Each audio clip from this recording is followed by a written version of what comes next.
Okay, today we're going to talk about scanners because you guys have been hounding me on this. So, I have three scanners that I use.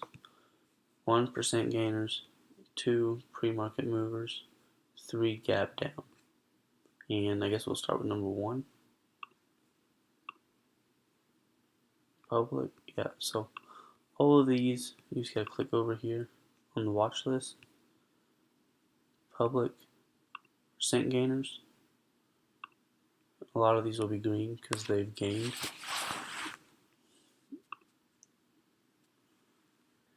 And you just literally filter through these. Now, if you've seen any of my last videos, you know that I only like ones with pre-market move. So, basically, I guess another one you can add is pre-market movers. Actually, I think that's on there, right? Yeah. So, my biggest one, yes, I use this. I'll filter through it. This is for going long, mainly. I mean, some of them I'll watch. If they go farther enough up and it's overextended, then I'll short, of course. But a lot of these I'm just going through looking for stocks that aren't popping up on the pre-morning, on the morning lovers and losers, pre-market movers. So this is the pre-market mover. There's nothing here. Let's go to on demand and literally click here. 9:30. I'm gonna pause it. Yeah. No. Lovers, losers, pre-market movers. And this should fill up. I don't know why it's not. We'll try another one. My favorite for shorting would be the gap down. That's number 3 on the list. This one popped up.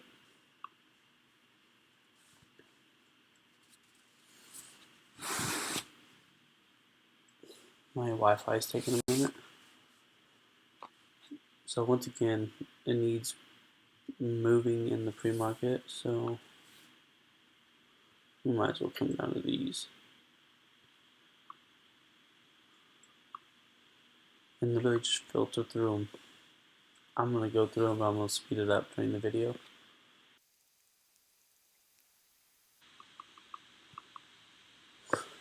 Okay guys, so I found one on the gap. This is actually gap up. I just want to show you what I'm looking for. I don't know why I clicked gap up, but anyway, this gray area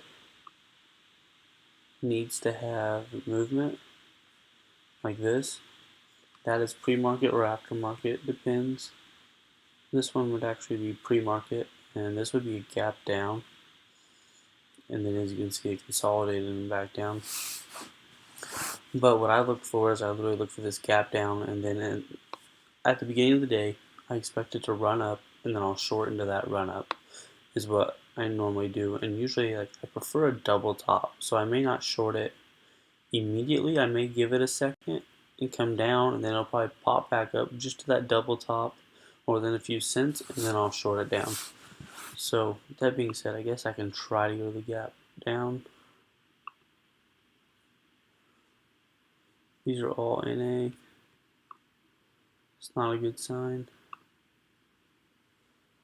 Oh, here we go. This one is showing a gap down, and this right here is just about a perfect example, except for it didn't double top. This one is very choppy. So the day before it had a run up, the day after it kind of came down and consolidated right here. And then it gapped down again. This isn't a very good gap, but it did come down in pre-market.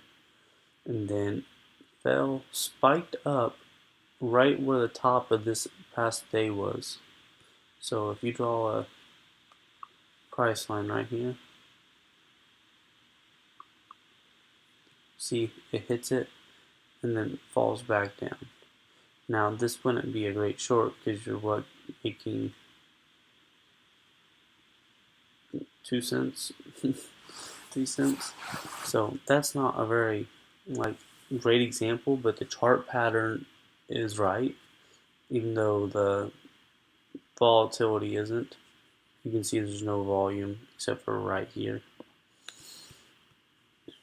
So literally, guys, the only three I use are these. I don't use gap ups just because I haven't found a use for them. I've figured it out. I can do well with these three.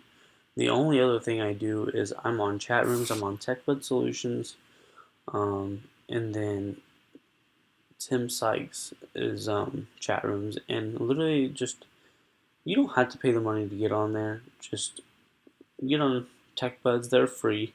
Great little source, and then just see what people are looking at. I use Tim Sykes because I do pay for it, and it makes the money back in a day for me, and plus some. So I profit from it usually after the first day of the month. But then in his chat room, you see you have thousands of traders. So basically, what they're all looking at, and you get to go in, and basically they will highlight tickers, and then you can go up here, type in the tickers. So yesterday I traded specs, and I shorted this one. So if we go to, I use the 1 minute chart. I was using 5 minute for the purpose of the video. Oh, I guess this one would be, need to go on demand. As you can see, I kind of have price lines already drawn on it, but it gapped down here. Not a huge gap, but it did gap down, and then it fell, and I had a price line right here at this.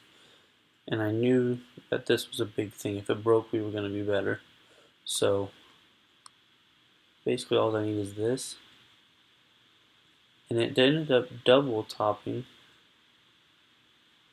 Like pretty much, well, it didn't quite double top. I mean, you have this, and then you have that, and it fell back down. But then it fell back down, consolidated, and came back up. And as you can see, this is my entry point, I think. Yeah, 173. Didn't get a very good entry point. I was trying for this 175 and could not get filled. But I did get filled here, and I wrote it down to here.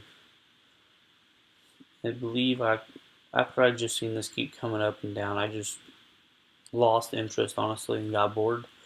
Sold it. I'm glad I did, because if you keep going, it bounces back up, and then it has a run midday. So I would have been down if I would have just kept trying. So I'm glad I got rid of that. So with that being said, I'm going to keep this video short. Those are only the 3 scanners I use. Once again,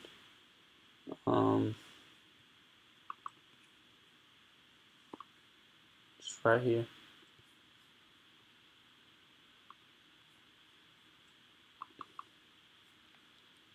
This is all you really absolutely need, and then find yourself a chat room that you can move into, and you can see what other people are watching, and then as you become more experienced, you'll see charts off of people that you like, and then you can trade because they have volatile, because people are talking about them.